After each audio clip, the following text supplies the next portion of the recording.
പുഷ്പയുടെ മുകളിൽ വരും. പുഷ്പയൊക്കെ കമ്പയർ ചെയ്യാൻ പറ്റുമോ? അങ്ങനെ കമ്പയർ ചെയ്യാൻ പറ്റില്ല. ഇത് നമ്മുടെ മറയൂരിന്റെ കഥയാണല്ലോ. പുഷ്പ പോലൊക്കെ ഒരു പുഷ്പ ഞാൻ കണ്ടിട്ടില്ല. ക്രിസ്ത്യാനൊക്കെ സ്കോർ ചെയ്ത് ഷമ്മി തെലുങ്കാന തോന്നി അടിപൊളിയായിട്ട്. അവിടെ നല്ല മേക്കിംഗ് ആണ്, നല്ല പെർഫോമൻസ് ആണ്. രാജുവേട്ടന്റെ പ്രകടനമൊക്കെ നന്നായിട്ടുണ്ട്. പുഷ്പയൊക്കെ കമ്പയർ ചെയ്യാൻ പറ്റുമോ?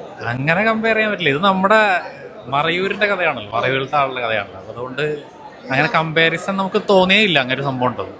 3 മണിക്കൂർ ഡ്യൂറേഷൻ ഉള്ളത് ഒരു ഡ്യൂറേഷൻ കൂടുതലാണ്, പക്ഷേ അതിലത്തെ എല്ലാ സീക്വൻസുകളും നന്നായിട്ട് മേക്ക് ചെയ്തിട്ടുണ്ട്. അതുകൊണ്ട് നമുക്ക് ആ സീക്വൻസിലൊക്കെ കണ്ടിരിക്കാനുള്ള ഒരു എൻഗേജ്മെന്റ് ആയിട്ടുള്ള ഒരു രീതിയിലാണ് എടുത്തിരിക്കുന്നത്.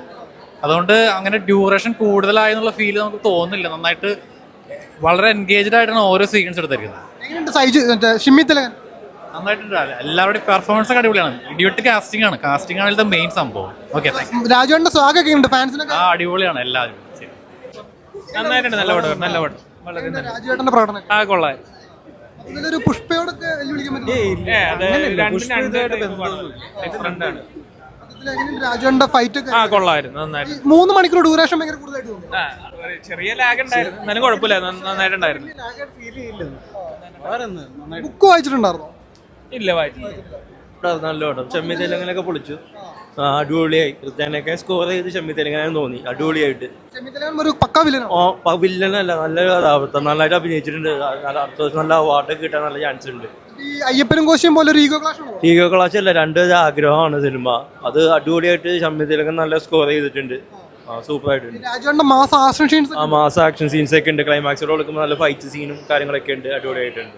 ഡ്യൂറേഷൻ ഭയങ്കര കൂടുതലായിട്ട് തോന്നി. ഇല്ല, അത് നമ്മൾ തോന്നിക്കൂല. വിജയുടെ മ്യൂസിക്കും ബാക്ക്ഗ്രൗണ്ട് ഒക്കെ അടിപൊളിയായിരുന്നു. രാജുവേട്ടന്റെ പ്രകടനം അടിപൊളി. സൂപ്പർ.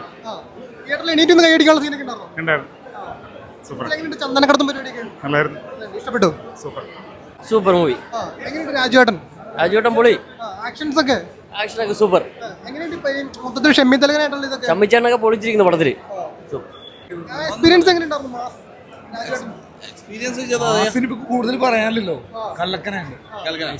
ഒരു പുഷ്പയുടെ ഒക്കെ എടുത്ത് പിടിക്കാൻ പറ്റുമോ? പുഷ്പയുടെ മുകളിൽ വരും. ഷമ്മിച്ചേട്ടൻ എങ്ങനെയുണ്ട്? അടിപൊളി. തകർത്ത അഭിനയിച്ചത്. മൊത്തത്തിൽ പൃഥ്വിരാജ് മാസ ആക്ഷൻ പടം തന്നെയാണ് പുഷ്പ പോലെ. ഒരു ഇന്റർനാഷണൽ ലെവലിലേക്ക് പോവോ? രാജുവേട്ടൻ ഇങ്ങനെയുള്ളൊരു സിനിമയാണ് ചന്ദനക്കടത്തും പരിപാടിയാണ്. അയ്യോ, അങ്ങനെയൊന്നും എന്നോട് ചോദിക്കരുത്. പുഷ്പ പോലൊക്കെ ഒരു പുഷ്പ ഞാൻ കണ്ടിട്ടില്ല. കുഴപ്പമില്ല. കുറച്ചൊരു വലിച്ചു തോന്നി. ഞാൻ ഈ ബുക്ക് വായിച്ചിട്ടുള്ളതാണ്. ബുക്ക് ഭയങ്കര ത്രില്ലിംഗ് ആണ്. നമുക്ക് ഒറ്റയിരിപ്പിന് വായിച്ചു തീർക്കാൻ പറ്റിയ ബുക്കാണ്. അതിനേക്കാൾ ഒരു കുറച്ച് വലിച്ചിൽ തോന്നി പടം. അതുള്ള വേറെ പ്രകടനമൊക്കെ നന്നായിട്ടുണ്ട്. ഷമ്മി തിലകനാണ് ഏറ്റവും നന്നായിട്ട് ചെയ്തിരിക്കുന്നത്. പൃഥ്വിരാജിനേക്കാൾ ഒരുപടി മുന്നിൽ ഷമ്മി തിലകൻ ചെയ്തിട്ടുണ്ട് റോള്. കുഴപ്പമില്ല, വാച്ചൽ മൂവി തന്നെയാണ് കേട്ടോ. മോശമൊന്നും പറയാനില്ല.